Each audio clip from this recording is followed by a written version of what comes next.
गाउँ सहर सारा गुन्जाउने यो हो रेडियो सान्वी 96.4।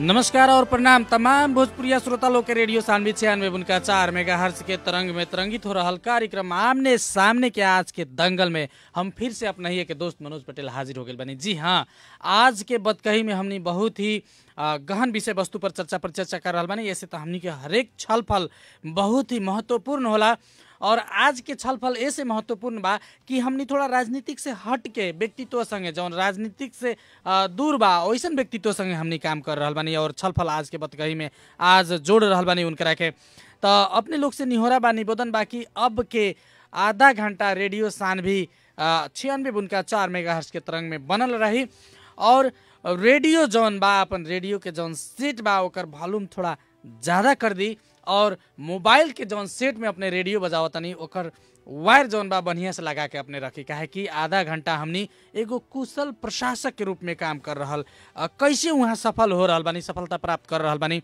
और एगो प्रशासक के रूप में पालिका के एगो प्रमुख प्रशासकीय रूप के पद पर काम करके कैसे अच्छा से एगो गाँव पालिका के चला रहा बानी। विषय में हम चर्चा पर चर्चा कर रहा बानी। समस्या का बा, जनता के समस्या का बा, जनप्रतिनिधि के समस्या का बा और कर्मचारी लोग के समस्या का बा, इहो विषय पर आज हमनी के आमने सामने के आज के दंगल में हम छलफल जोड़े के प्रयास में बानी। अपने के हम बता देवे के चाहतनी हमनी के शिक्षा, स्वास्थ्य, जनता सन के सरोकार रखे वाला हर विषय वस्तु, चाहे रोजगारी होके, बेरोजगारी के बात होको, चाहे किसान के बात होको, चाहे रोजी रोटी के बात होको, चाहे महिला अधिकार, चाहे बाल अधिकार के विषय के बात होके, हर बात पर हमनी चर्चा पर चर्चा करते आ रहा बानी। तो हम अबेर ना करें, सबसे पहले हम स्वागत करे के चाहें कार्यक्रम आमने सामने के आज के दंगल में, आज के बतकही में जीरा भवानी गांव पालिका के प्रमुख प्रशासकीय अधिकृत शिवचंद्र ठाकुर जी के हम स्वागत करे के चाहतनी। शिवचंद्र सर, अपने के कार्यक्रम में स्वागत बा। सर नमस्ते, धन्यवाद। शिवचंद्र सर, हमनी के मधेश में कहल जाता तराई प्रदेश के भोजपुरा में, मिथिलांचल में हमनी के छठ पबनी काले से विधिवत रूप में हमनी के घर आंगन में प्रवेश हो गई बा। आज दूसरका दिन खरना पर्व, खरना कहल जाला हमनी के, कहीं कहीं एकरा के रसिवाई रोटी भी कहल जाला, उ मनावल जा रहा बा। तो सबसे पहले छठ पर्व के अपने लगायत अपने के पूरा गांव पालिका वासी, अपने के पूरा कर्मचारी लोग, जनप्रतिनिधि लोग, सब लोग के हमनी के रेडियो सान्वी 96.4 मेगाहर्ट्ज के तरंग से ई छठ पबनी के ढेर सारा हम शुभकामना देवे के चाहतनी।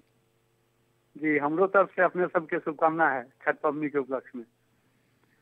शिवचंद्र जी, अपने जीरा भवानी गांव पालिका में जब अपने आईनी, गांव पालिका के काम सब अस्त व्यस्त रहे, परिषद ना भइल रहे, कर्मचारी लोग 5-5 महीना से तलब ना खैले रहे, का बा समस्या कहाँ बा, हमनी कहाँ चूक रहल बानी? अच्छा से जोन गति से काम होके के चाही पालिका सब में उ काम नहीं के हो सक रहल, विभिन्न किस्म के बात आवेला, जनप्रतिनिधि लोग के कर्मचारी लोग सहयोग ना करेला कह के भी बात आवेला, जनप्रतिनिधि लोग कर्मचारी लोग के सहयोग ना करेला, कर्मचारी लोग जनप्रतिनिधि लोग के सहयोग ना करेला।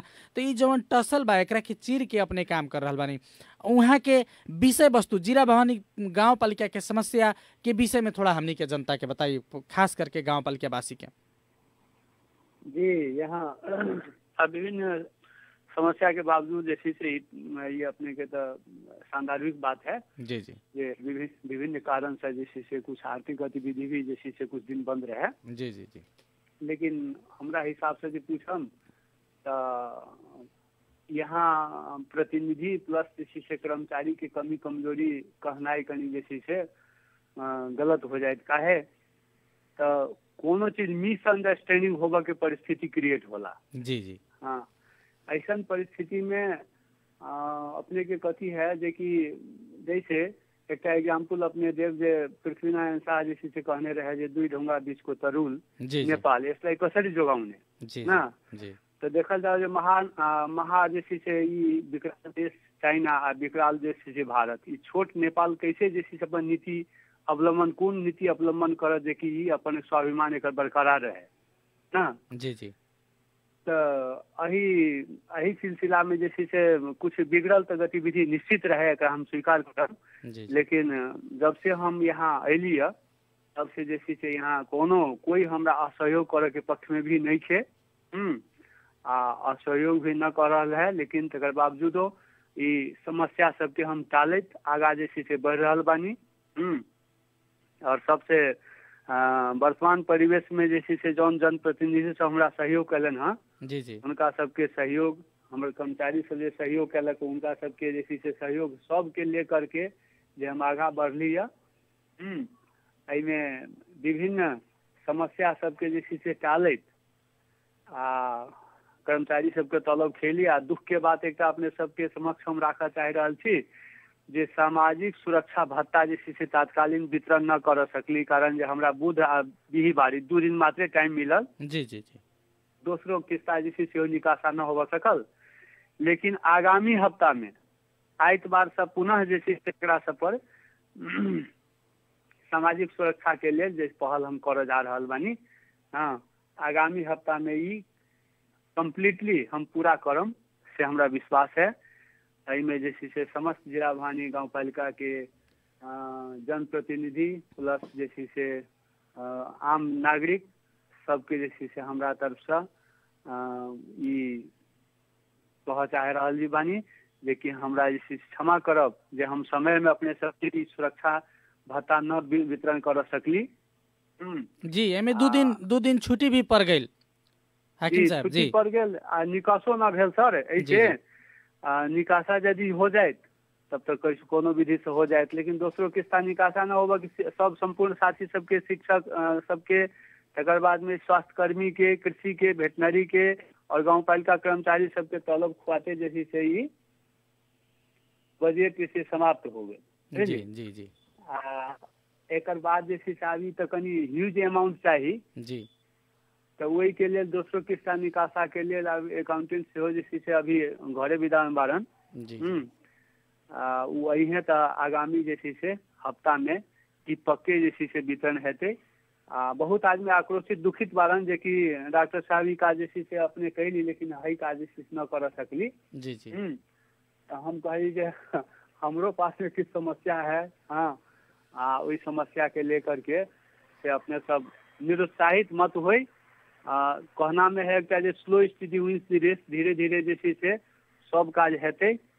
एके बेर माने टूटल घर के जैसे से यदि जोड़े में थोड़ा समय लागी जी, जोड़े में समय लागी तो वही से स्टेप बाय स्टेप जैसे से हम प्रगति के मार्ग में ले रहल बानी। आप सबके अपने सबके सब आदमी के सहयोग के हम जैसे से अपेक्षा करब। अब श्री चंद्र जी अपने लोग एगो प्रशासक के रूप में काम करीने, राष्ट्र सेवक अपने लोग बानी। जहाँ भी जाएम, आज जीरा भवानी गांव पालिका में बानी, काल दूसरा लगे जाएम, कहीं भी जाएम जनता के सेवा अपने लोग जनता के राष्ट्र से जो निर्देशित जो चीज सब बा वो सब अपने लोग कानून संगत रह के अपने लोग करीने। का समस्या बा अपने एगो प्रमुख प्रशासकीय रूप में काम कर रहा बानी और हमनी के प्रसाद जिला के भी पालिका में देखल जाओ हर साल कहीं कहीं विवाद आ जाला, समय में परिषद ना होके सकेला। प्रमुख प्रशासकीय लोग भी जौन किस्म से एगो काम करे के चाहिए स्पिरिट में वो काम करे ना सकेला, काहे कि अपने लोग तो एगो सरकार के प्रतिनिधि के रूप में भी बानी। वहाँ जनप्रतिनिधि लोग लगे योजना के मालिक जनप्रतिनिधि लोग और रुपया पैसा निकासा के मालिक अपने लोग बानी। तो ई कहाँ कमी होला एगो प्रमुख प्रशासकीय अधिकृत में जौन होखे वाला एकदम अनिवार्य गुण सब बा अपने एकरा के कैसे परिभाषित करीने, अगर कैसे काम कल जाए तो सही ढंग से हमनी संचालन कर सकतानी। ये अपने के मुख्य बात कथी है जे कि हम में फिर कथी कह चाहो जे कि मिसअंडरस्टैंडिंग हो जाला। में बहुत के सब के अपने ढंग के जैसी से समस्या है, अपने ढंग के जैसी से नीति है। अब कर्मचारी के कहम तो कर्मचारी अथवा प्रमुख प्रशासकीय के दोष मात्र देव ई संभव नहीं है, जनप्रतिनिधि के दोष देव ई संभव नहीं है। अब में कथी होला अपने के विभिन्न किस्म के मांग आवेला जौन की गाँव पालिका के बजट से संभव नहीं है जी। वही पर छलफल होते होते होते निकास दीते जैसे आकांक्षा तो बहुत है आदमी के जी जी। लेकिन उतना जैसी से इच्छा आकांक्षा पूरा हो वाला बजट जैसी से नहीं है।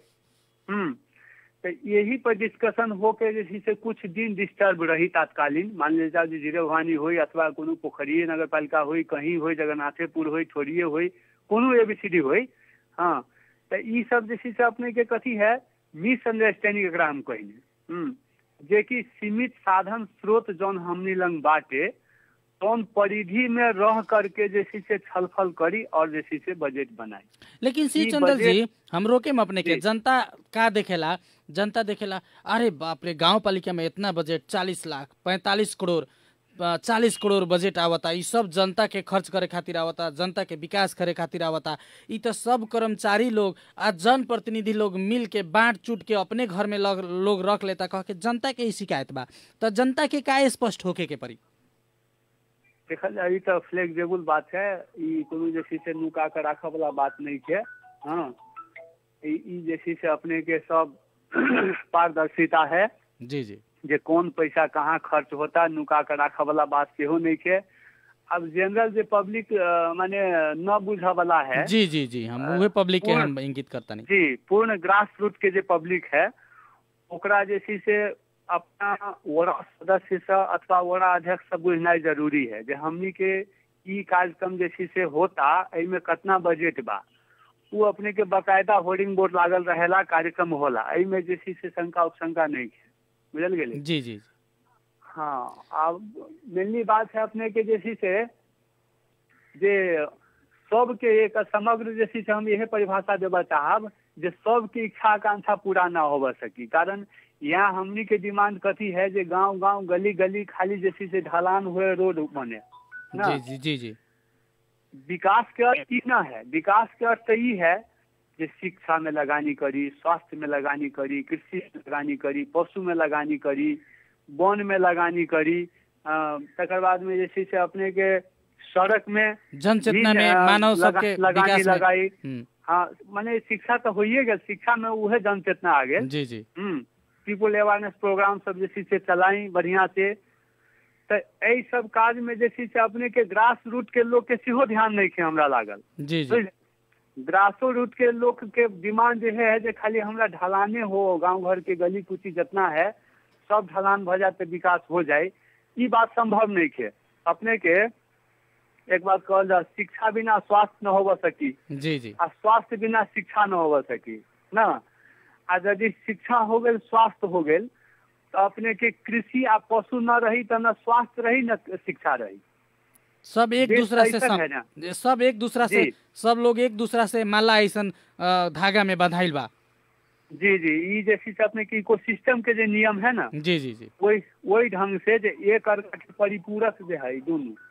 हाँ, तो हम कहब सब आदमी के जे ई बजट आ उ देखावा के लेल कह के लेल अपने के पारदर्शिता है, कोनो चोराइल चीज ना है जे 40 करोड़ हो 50 करोड़ हो। हाकिम साहब, जनता बुझेला कि 40 करोड़ बजट भाषण हो गई, ई सारा पैसा जनते के विकास में बा, लेकिन अपने लोग के बाध्यता बा कि ओमे बहुत कम ही रकम विकास खातिर आवेला और अधिकांश कर्मचारी लोग के भत्ता चाहे मतलब बहुत ऐसा योजना आवेला जौन ऊपरे से तोका के आवेला, हर चीज में खर्च करे के बा। तो ई चीज भी जनप्रतिनिधि लोग के भी जनता लोग के स्पष्ट करे के पड़ल।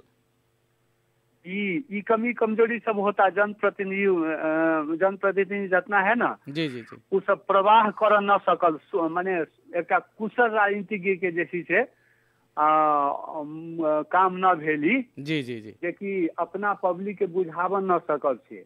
अब कर्मचारी सब तो प्रवाह करते बा, जैसे स्वास्थ्य के है तो स्वास्थ्य के भी ओपन है बजट। हाँ, जे कोनो तालीम करवा जाए तो कते है, 10,000 है कि 20,000 है कि 50,000 है, उस शेड्यूल दे देला। चिया में कितना है, नाश्ता में कितना है, भत्ता कितना है, उपरस्ट हो जाला। कृषि में वैसने बा, स्वास्थ्य वेटनरी में वैसने बा। अब जैसे कि हाकिम साहब, हमनी जनता लोग के जाके कही ने, हमनी से भी लोग पूछेला पत्रकार लोग से ई पूंजीगत खर्च का है, चालू खर्च ई सब का है, ई सब चीज हमनी के स्पष्ट करेले। लेकिन गांव पालिका से भी जनता लोग के अपने लोग के नागरिक सुनवाई कार्यक्रम करीने, सामाजिक लेखा जोखा कार्यक्रम करीने, लेकिन आजो भी जनता लोग के ई अनभिज्ञता बा कि इतना बजट आवेला, ई पैसा होला का। जी जी जी, तो एकरा के कैसे चिरेम अपने लोग? जी ऐसा है सर कि अभी संपूर्ण बात जैसी से कुछ कंपनी में SLC पास लेवल के जो आदमी हुए जी जी ई जैसी से चालू खर्च पूंजीगत खर्च ई सब जैसी से व्याख्या एकरा जैसी से बजट के जे कैल जाए तो बुझ सकी। जी जी आज ये अपने के 2-4 क्लास पढ़ल लिखल लोग है एकरा तो कतबो कभी तो बात ना बुझा सकी। जी जी बुझल गेल। हाँ तो यही के लिए अपने के शिक्षा अनिवार्य है हमरा सोच अनुसार। जी जी जी हालांकि आरो आदमी आरो ढंग से व्याख्या करी, लेकिन जहाँ तक हमरा जैसे से अपन अनुभव के फीलिंग आधार है जी अपन फीलिंग है जे कि कमती में बेसिक शिक्षा जैसी से जरूरी है। हाँ जेना कि अपने के सब कुछ, अब कोई आदमी कही जे बजट चोरा कर रखले होई, रेड बुक तो प्रश्न है सबके हाथों हाथ देल बा ना। जी जी जी आ नेट में रखल बा, आई में चोरी करे के चीटिंग करे के अथवा नुकावे के तो बातें किछो नहीं के। अब शिवचंद्र जी जी शिवचंद्र जी ई सब बात तो हैले बा। अपने ऐनी जीरा भवानी गांव पालिका में चाँड बाढ़ में वास्तव में कर्मचारी लोग हर्षित भइल, हमनी के भी फोन आइल कि कम से कम शिवचंद्र ठाकुर सर ऐनी है तो कम से कम ई चाँड बाढ़ में ई दीपावली के अवसर में तलब अपने खियनी। वास्तव में कर्मचारी लोग तो अपने से खुशी भइल होई। ओकरा अलावा जनता लोग भी, जनता के जौन काम बा अपने लोग के ई बरस के योजना समय जनप्रतिनिधि लोग महत्वपूर्ण बात सब कहाँ कहाँ रखले बा और अपने के भी जोड़ कहाँ बा। अपने एगो प्रशासक बानी, शिक्षा में अपने कहनी है, शिक्षा में का लगानी बा, स्वास्थ्य में का लगानी बा, कहाँ कहाँ अपने लोग के मेन फोकस बा जीरा भवानी गाँव पालिका में ई बार? हमनी के ऐसो जैसी से शिक्षा में तो बढ़ले बा जी, स्वास्थ्य में बा, कृषि में बा, पशु में बा, तकर बाद में जैसे से अपने के ई गोबर गैस प्लांट ऊर्जा में बा। हाँ तकर बाद में जैसे से अपने के विभिन्न जगह जैसे से पुल निर्माण काम सब जो अधूरो है, झुलुंगे पुल अथवा काठे पुल अथवा कुलो नहर चापाकल ना जी जी बिजली इत्यादि के जैसे से जहाँ कोनो अभाव पोल उल के है वहाँ जरान करे के सबके ये हमनी के लक्ष्य है। आ साथे जहाँ जहाँ अधूरा सड़क सब है उस सड़क के साथे जैसे से अपने के ये जगतिया से लेकर के भलुआही तक में जी जी ऐसो ही गांव पालिका जैसी से बढ़िया प्रोग्राम कर रहा है जे 3 करोड़ 60 लाख रुपया छुटिएले है गांव पालिका जी। 3 करोड़ 60 लाख रुपया जैसी से अपने के संघीय सरकार से आई। हाँ तो ये अपने के 7 करोड़ 20 लाख के जैसी से परियोजना जो है से बुझल जाओ जीरा भवानी एक बहुत बड़का जैसी से काज कर रहा है। ऐसा अपने के कथी है जे डायरेक्ट जीतपुर जैसी से जोड़ा जा रहा है रास्ता जी। ई थरवर सड़क जौन बा जी जी तौन क्लियर हो जाए। वहाँ भलुआई खोला में भी जैसी से पुल बनते बा, अधूरे पुल है। आई अपने के जैसी से पक्की सड़क बनावे के योजना है। में कहाँ तक ऐसो जैसी से पक्की सड़क बनी जहाँ तक जैसे से बजट से भी है वहाँ तक पक्की बनी, बाकी में ग्रेवल हुई। तो एक के अपने लोग के गांव पालिका के एगो जीतपुर एगो कहल जाओ बाजार से भी अपने लोग के जोड़े के एगो एक के अभियान के रूप में हमने ले सकतानी और वहाँ के कृषि उपज अन्य मांस मछली चाहे औरो उपज कृषि के उपज बा ओकरा के बाजार तक ले पहुँचावे के भी सहजता के खातिर गाँव पालिका के एमे विशेष जोड़ बा रास्ता में। और प्लस किसान लोग के हमनी के अर्थतंत्र जौन बा जीरा भवानीपुर गाँव पालिका के कृषि पर आधारित बा। तो एकरा के कृषि के मजबूतीकरण करे खातिर कुछ खास कार्यक्रम कुछ खास योजना लेके आ रहा बानी अपने लोग की? जी सरकारी पॉकेट पैकेज प्रोग्राम जैसे से लाइल बानी कृषि में जी जी। तकर बाद पशु में जैसे से गाय भैंसी पालन पॉकेट प्रोग्राम है। दोनों प्रोग्राम जो हुई तो कृषि पशु जब जुट जाए तो किसान के गुणस्तर तो निश्चित तौर पर जैसे से उठी। हाँ जो निरीह घर परिवार के लोग है जैसे अब छोट छोट किसान सब है जैसे बकरी है एकरा सबके जैसे से अपने के निःशुल्क औषधि देवे के प्रावधान होगा जा रहा है हमनी के। जी जी जी तकर बाद में गाय भैंसी जैसे से निःशुल्क वैक्सीन देवे के प्रोग्राम है। निरीह घर परिवार में जैसे से अपने के शेयरिंग प्रोग्राम जैसे से मैचिंग जे कहीने मैचिंग प्रोग्राम जो जैसे से शुरू कर जा रहा बानी हमनी जे आधा जैसे किसान के लगानी होई आधा हमनी के लगानी होई। ये ऐसन आधा लगानी प्रोग्राम- के बात कहनी है अपने शिवचंद्र सर, आधा लगानी के जी। अपने बात कहनी है, एकरा के हमनी के श्रमदान के रूप में भी ले सकता नहीं, चाहे और बहुत विकल्प बा, रुपया पैसा भी ले सकता नहीं हमनी।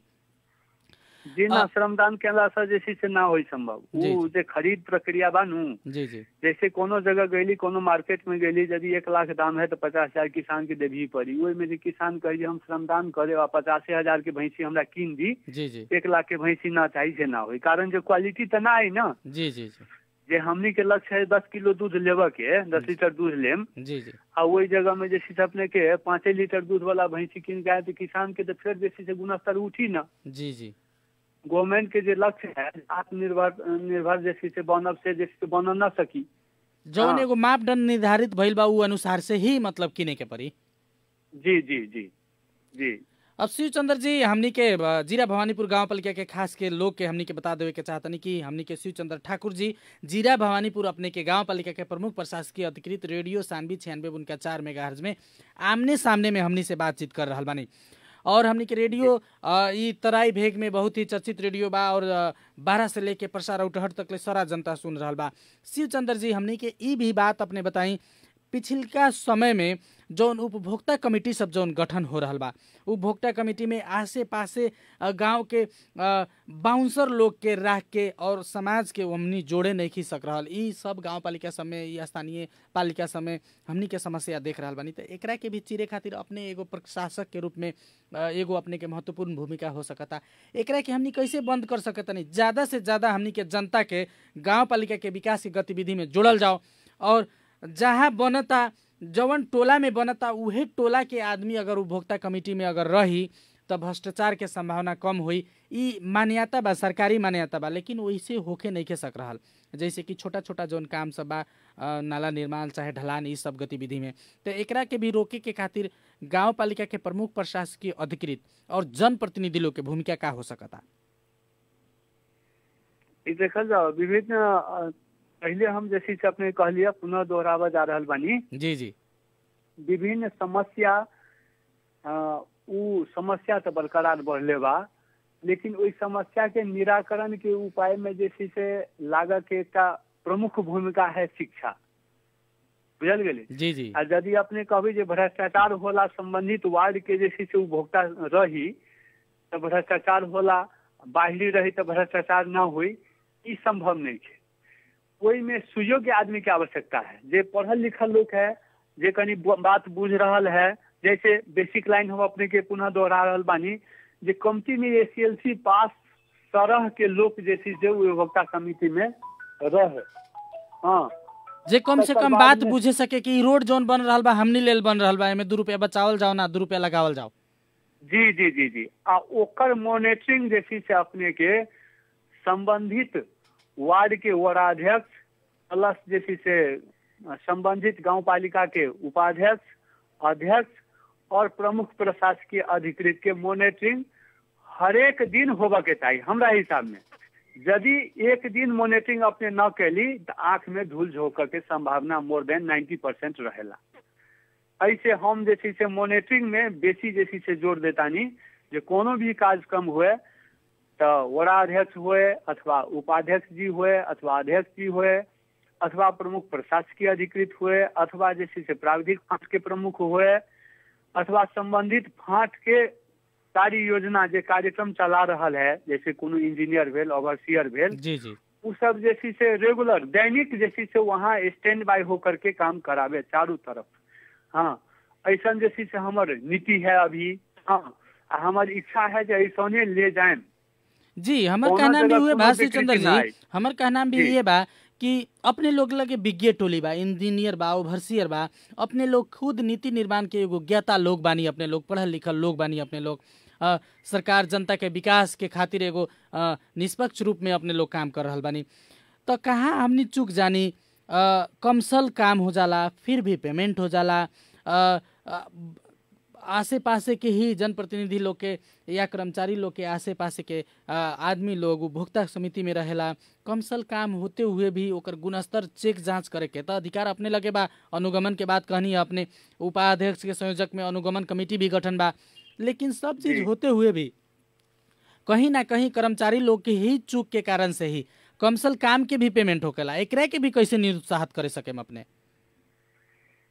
जी ई जैसे से अपने के जौन समस्या से बानू, जैसे अपने कहली जे कि कर्मचारी के मिलो मतो है, जी जी, आई बात के हम स्वीकार न कर सकम, बुझली। कर्मचारी मात्र संपूर्ण देश के जैसे से नागरिक से यदि पूछी तो वो कर्मचारी पर दोष देला। जी जी, हम आई चीज के माने के पक्ष में नहीं छी। कर्मचारी लोग करता है शिव चंद्र जी, कर्मचारी लोग पढ़ल लिखल रहेला, कर्मचारी लोग ज्ञाता रहेला। इंजीनियर एगो बुझता, एक छेनी एक हथौड़ी मार के उ देख सकता कि मतलब का ई रास्ता के क्वालिटी का बा। इंजीनियर तो कम से कम उतना क्षमता तो इंजीनियर लगे रहेला। अब एक आपने के हम मेजर बात कहता नहीं। जी जी, देखिए विडम्बना ले भरियो को देश। जी हाँ? जी जी जी, आप देखा था फर्स्ट में जैसे से अपने के बालू 1 नंबर न मिलेला। जी जी, कहीं यही लंग भेड़ा खोला लगाए तो अपने के आसपास के खोला बा ओकर टेंडरे नहीं के भाई। जी जी जी, अच्छा तो बालू बढ़िया ना मिली, कतनो बढ़िया जैसे से अपने सीमेंट के मात्रा मिलाए जी ना, जी, तो वो बालू गिट्टी आ सीमेंट के सम्मिश्रण जैसे से जतेक अपने फीटब वो बढ़िया ना हो सकी, वो पकी ना हो सकी, माटी कहीं पकी होई।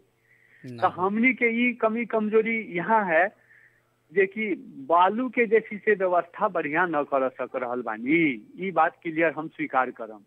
बालू के यदि जैसे से व्यवस्था बढ़िया हो जाए तो ऐसा हम कहीं न देखली आज तक लंग देखी कोनो काज जैसे से अपने के 2 नंबर भेल, 2 नंबर में जैसे से योजना पास हो गई। जैसे अपने कहली है जे कमी कमजोरी सब प्राविधिक सबके भी है, जनप्रतिनिधि सभी मेलो मतो क के पास करेला, ऐसा हम नहीं से देखले बानी अभी तक लंग। हाँ हो तो नहीं के जौन गलती बा तौन गलती हम स्वीकार करतानी जे बालू में जरूर जैसे से अपने के कमी कमजोरी बात है। शिव चंद्र जी, हमनी के कार्यक्रम के अंत और आ गइल बानी। हमनी के 7:59 हो गइल बा। हमरा लगे 1 मिनट समय बा। अंत समय में अपना गांव पालिका वासी के जनता लोग के अपने का कहे के चाहे अंत में? अंत में हम अपना गांव पालिका के समस्त नागरिक के छठ पर्व के उपलक्ष्य में शुभकामना देम, जे कि अपन छठ पर्वनी बढ़िया से मनाई और सामाजिक सुरक्षा भत्ता के लेल जे हमार दीदी बहनी दाजू भाई हाँ माई बाबू जितना आदमी सब बांटे हम न सकलिए टाइम में, वही के लिए हम क्षमा याचना मांगतानी।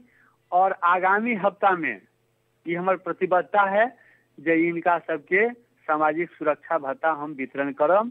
हाँ अपने सबके ई भोजपुरिया FM जी जी, रेडियो सानवी जी जी जी संपूर्ण साथी सबके हमरा तरफ से छठ पर्व के शुभकामना और धन्यवाद देवा चाहतानी।